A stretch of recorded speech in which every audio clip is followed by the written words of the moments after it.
ततो यतः समीहसे ततो नो अभयं कुरु शं नः कुरु प्रजाभ्यो अभयं नः पशुभ्यः। आदरणीय पवित्र आत्माओं, हम प्रतिवर्ष कार्तिकी अमावस्या के दिवस नवसस्येष्टि नामक यज्ञ करके दीपावली पर्व को मनाते हैं। इस पर्व के पर्वता की वृद्धि महर्षि दयानंद सरस्वती जी के निर्वाण की घटना ने भी किया है। अतः हम जहाँ नवसस्येष्टि नामक यज्ञ करके व विविध प्रकार के आमोद प्रमोद करके और महर्षि दयानंद जी महाराज के व्यक्तित्व व कृतित्व का अध्ययन करके इस पर्व को मनाते हैं, यह बहुत ही अच्छा धार्मिक वैदिक कृत्य है।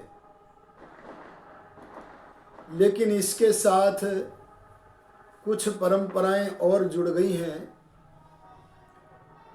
जिनकी समीक्षा करना आवश्यक हो रहा है। यदि हम सनातन की बढ़ती करना चाहते हैं, सत्य की वास्तविकता से परिचय करना व कराना चाहते हैं, तो वह समीक्षा करना बहुत आवश्यक है। कार्तिक कृष्णा त्रयोदशी के दिन हम धनतेरस नाम का एक खरीदारी का कृत्य करते हैं। किन्हीं वस्तुओं को क्रय करना यह कभी भी संभव है और सब करते ही हैं। इसके लिए कोई एक दिवस वस्तुओं का क्रय करके धन का आगमन हमारे घर में हो जाएगा, ऐसा समझना मिथ्या है। क्योंकि धन तो प्रारब्ध व पुरुषार्थ से हमें मिलता है और यह तिथि हमारे वैद्य धन्वंतरी जी के जन्म दिवस से भी संबंध रखती है। अतः हम जैसे रामनवमी,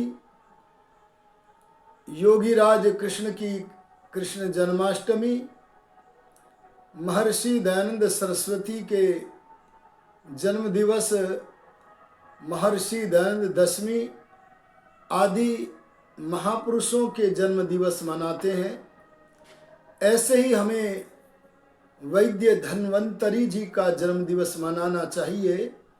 यह उचित ही है।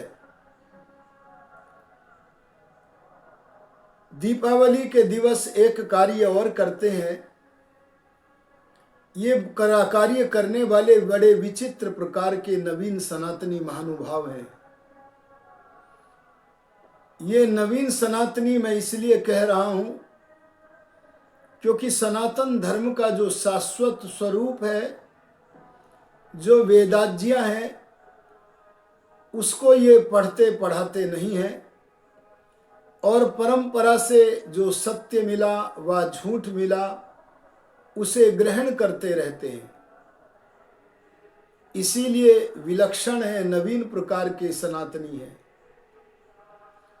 जो वास्तविक सनातनी है अर्थात वेदादि सत्य शास्त्रों के अनुसार श्री राम, योगीराज कृष्ण, महर्षि दयानंद आदि के अनुसार अपना व्यवहार करते हैं, वे वास्तविक सनातनी हैं, आर्य हैं, वैदिक हैं। हमें उन्हीं की तरह अनुचरण करना चाहिए। लक्ष्मी पूजन के विषय में हमें सबसे पहले यह समझना आवश्यक है कि लक्ष्मी किसे कहते हैं। महर्षि दयानंद जी ने लक्ष्मी शब्द का अर्थ करते हुए एक स्थान पर कहा है, सर्वम ऐश्वर्यम लक्ष्मी ही। संसार के विद्या आदि धन वे सारे के सारे ऐश्वर्य लक्ष्मी नाम से जाने जाते हैं।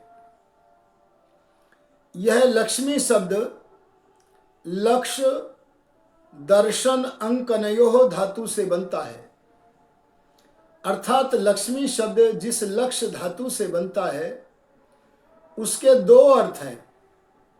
एक अर्थ है दर्शन और दूसरा अर्थ है अंकन। आइए दर्शन शब्द को सामने रख के हम पहले लक्ष्मी को समझें, उसके पश्चात हम अंकन को भी समझेंगे।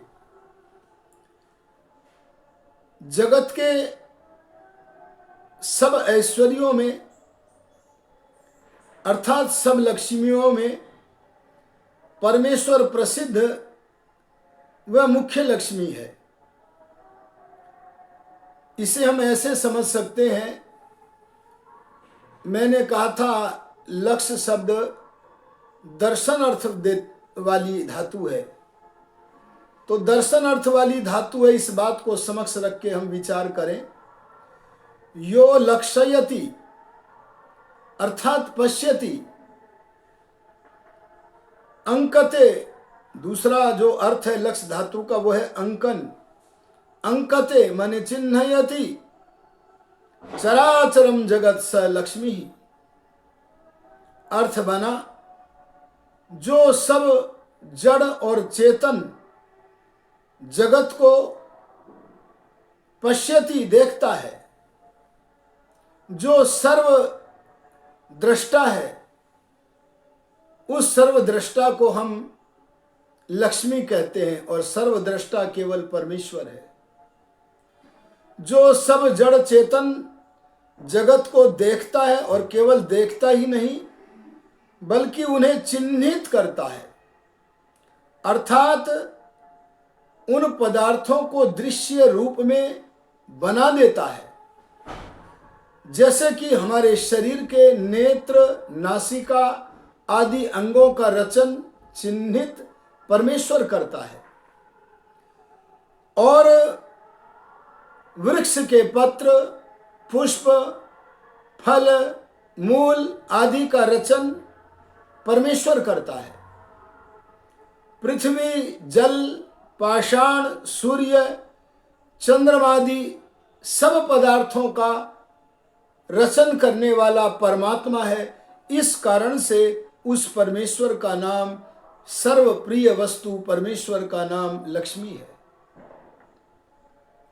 जो सबको देखता है और सबको चिन्हित करता अर्थात बनाता है, ऐसा परमेश्वर सबसे अधिक प्रसिद्ध रूप में लक्ष्मी है।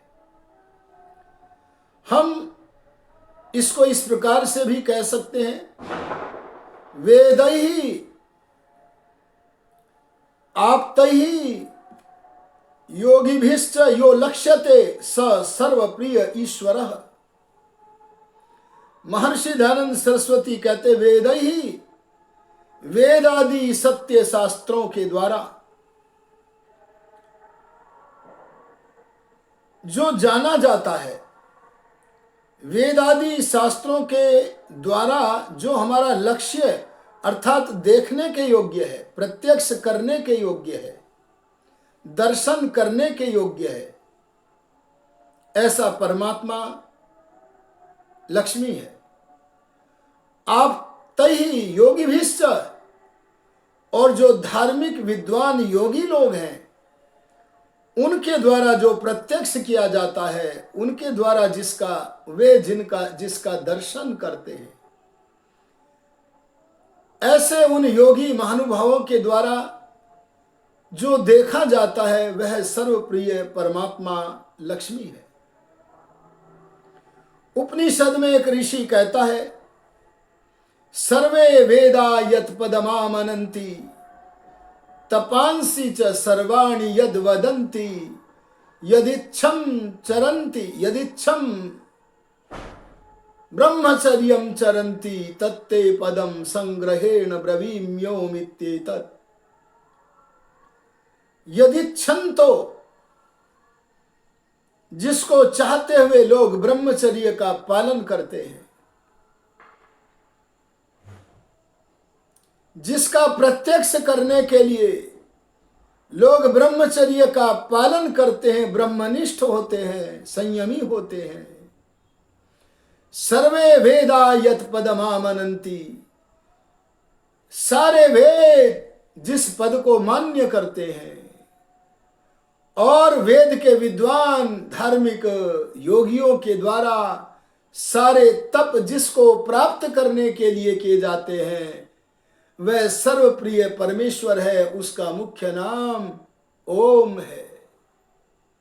अर्थात जो वेदों के द्वारा लक्षित कराया जाता है, अरे जिसे धार्मिक और विद्वान योगी लोग प्रत्यक्ष करते हैं, उस सर्वप्रिय परमेश्वर का नाम लक्ष्मी है। इस आधार पर यदि आप परमेश्वर का प्रत्यक्ष करना चाहते हैं तो इसके लिए हमें योग साधन करना होगा। अपने मन को परमेश्वर से युक्त करना होगा, तब परमेश्वर उस योगी के बुद्धि को अपने से, उस आत्मा को अपने से युक्त कर लेते हैं। इसके लिए अर्थात भगवान को प्राप्त करने के लिए जो जो करना होता है, उन यम नियम, आसन, प्राणायाम, प्रत्याहार, धारणा, ध्यान, समाधि आदि अनेक कार्यों के करने का नाम लक्ष्मी पूजन है, योगाभ्यास है, ईश्वर की उपासना है। अगर इस भांति हम लक्ष्मी पूजन, यहां लक्ष्मी नाम परमेश्वर का है, जैसा कि मैंने अभी बताया, उसका पूजन करते हैं तो हमें ब्रह्मा से लेकर दयानंद पर्यंत ऋषियों की तरह योगाभ्यास करना चाहिए, और वह किसी एक दिवस नहीं बल्कि हमें प्रति दिवस करना चाहिए। यही वास्तविक परमेश्वर को प्रत्यक्ष करने का, अरे उस परमेश्वर रूप लक्ष्मी को जानने का हमारा प्रकार है। मैं आपसे पहले कह चुका हूं कि सबसे प्रसिद्ध वस्तु तो परमेश्वर है, लेकिन केवल परमेश्वर का ही नाम लक्ष्मी नहीं है, बल्कि ऋषि ने कहा सर्वम ऐश्वर्यम लक्ष्मी। संसार में विद्या, धन आदि जितने भी पदार्थ हैं, उन सब ऐश्वर्यों का नाम लक्ष्मी है। उसकी चर्चा हम अभी थोड़े समय के पश्चात करेंगे।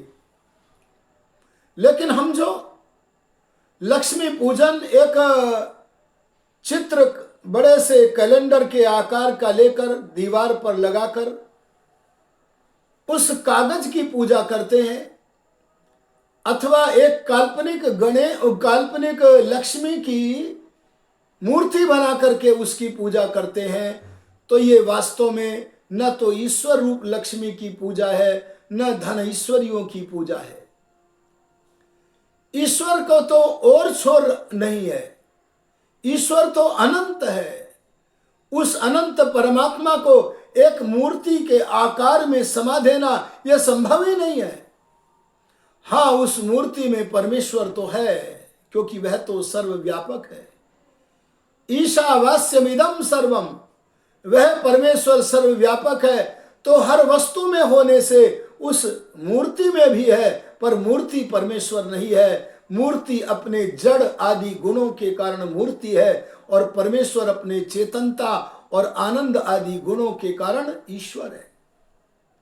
वह जो कागज हमने जिस पर कल्पित करके लक्ष्मी को हमने अपने दीवार पर चिपकाया है, वह भी जड़ वस्तु है। वह जड़ वस्तु अपने जड़त्व के कारण जड़ है, और परमेश्वर अपने ज्ञान और आनंद आदि के कारण परमेश्वर है। दोनों के अंतर को समझना है।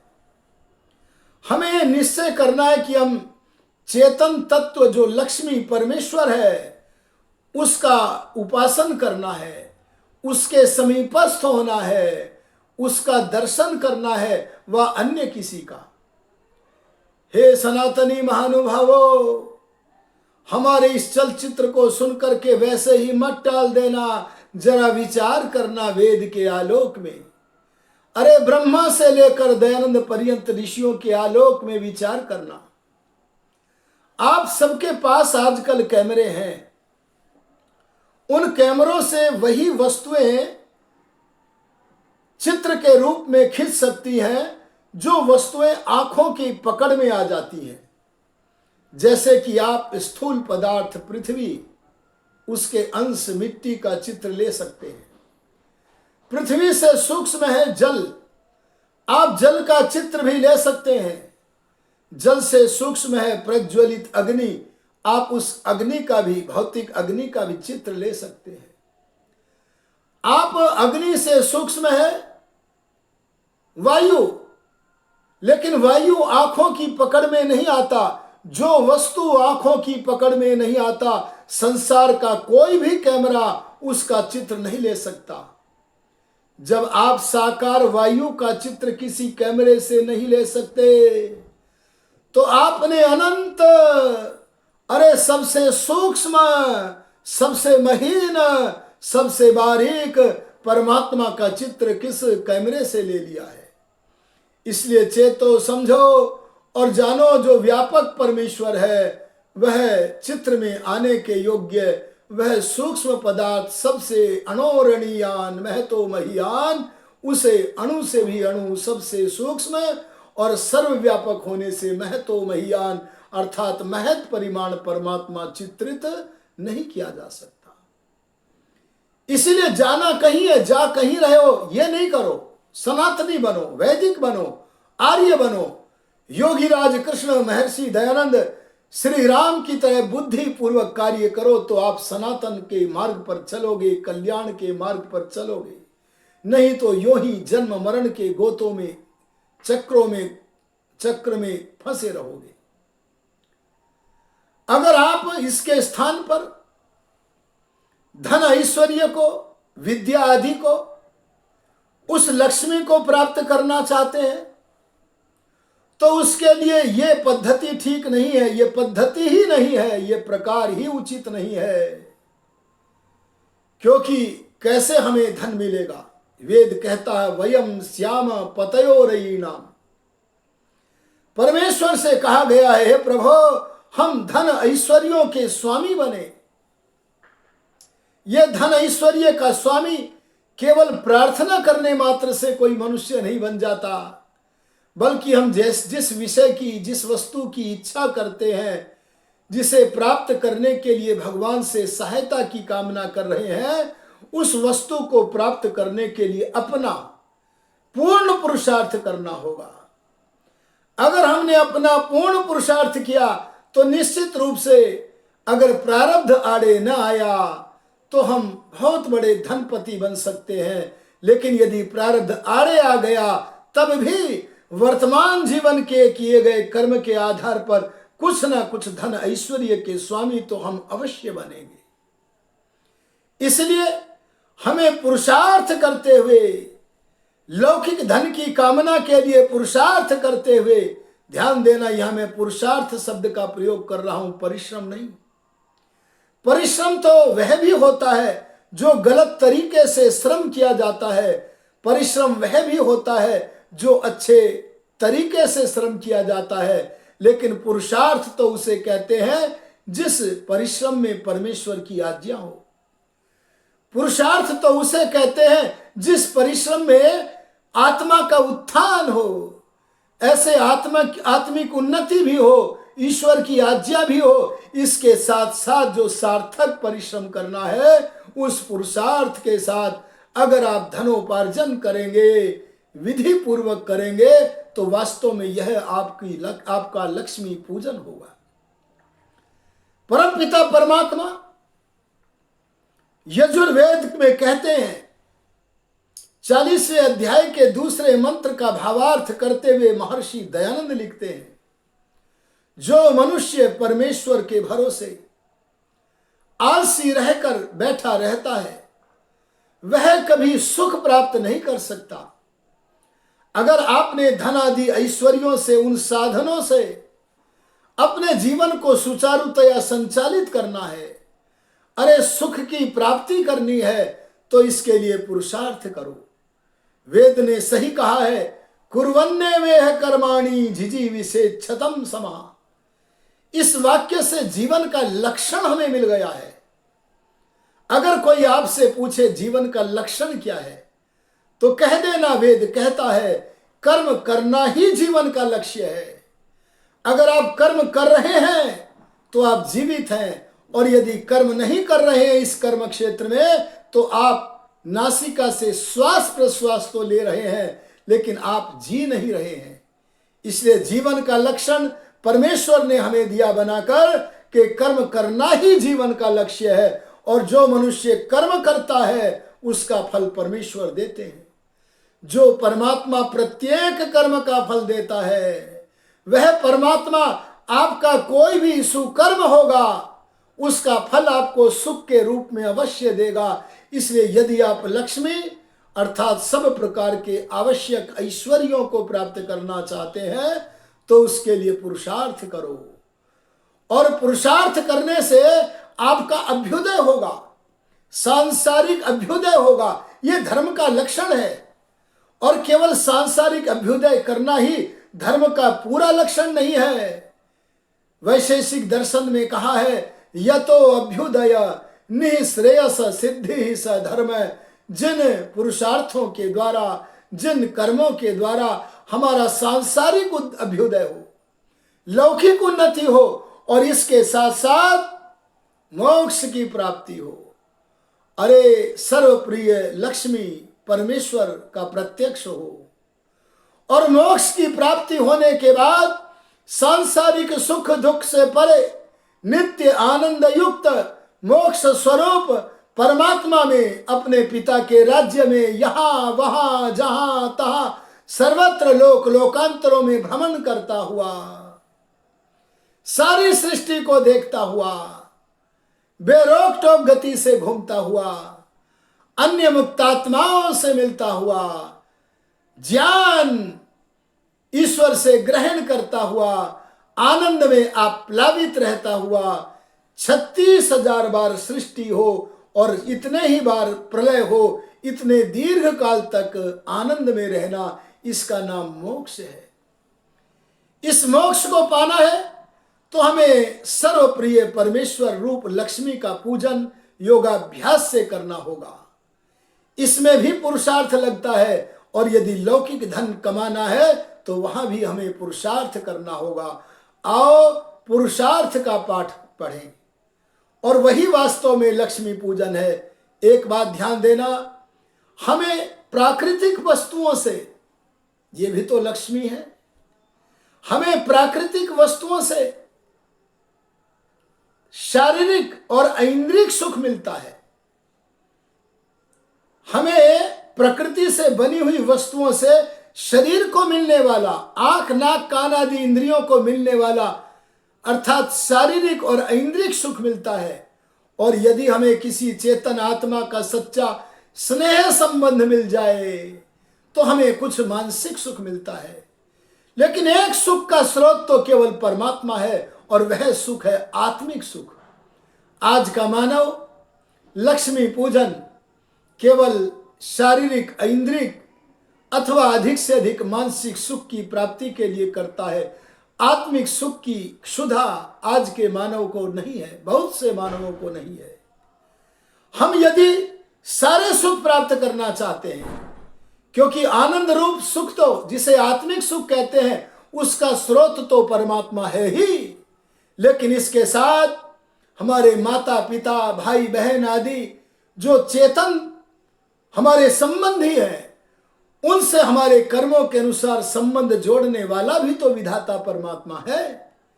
और हमें जो रोटी कपड़ा मकान आदि लक्ष्मियां प्राप्त होती हैं, ऐश्वर्य प्राप्त होते हैं, वे भी हमारे कर्मों के अनुसार देने वाला परमात्मा ही है। अगर हम इन शारीरिक ऐन्द्रिक सुखों को, अरे मानसिक सुखों को, अरे आनंद को भी, सब प्रकार के सुखों को प्राप्त करना चाहें तो आओ उसी परमेश्वर रूप लक्ष्मी का पूजन करें, और उसकी आज्ञा में रहकर कृतम में दक्षिणे हस्ते, दाएं हाथ में हमारे कर्म हो। जयो में सव्य आहितः, और विजय हमारे बाएं हाथ में होगी। अर्थात हम लौकिक अभ्युदय भी प्राप्त करेंगे और निःश्रेयस अर्थात मोक्ष की भी सिद्धि करेंगे। ऐसे करके अरे सनातन मार्ग पर चलकर, वेदोक्त मार्ग पर चलकर सच्चा लक्ष्मी पूजन करें। इससे आम के आम और गुठली के दाम मिलेंगे। इन्हीं शब्दों के साथ यह निवेदन करता हुआ कि आप अपने इस सुखमग्न वैदिक संस्थान नामक YouTube चैनल को सब्सक्राइब करें और इसके बराबर में लगी हुई बेल आइकॉन की घंटी को दबाएं, जिससे कि सनातन धर्म के अरे सत्य, अरे वैदिक विचार जब हम इस YouTube के माध्यम से प्रेषित करें उसकी सूचना आपको मिले। हमारा कर्तव्य है कि श्रोता जो सुनना चाहते हैं हम वह नहीं सुनाते, बल्कि हम तो वह सुनाते हैं जिसके सुनने से श्रोताओं का कल्याण होता है, जिसके सुनने से श्रोता सत्य का ग्रहण व असत्य का परित्याग कर सकते हैं। आओ हम सब इस कल्याण मार्ग पर बढ़ें। इन्हीं शब्दों के साथ अपनी वाणी को विरमित करता हूं। ओम शम।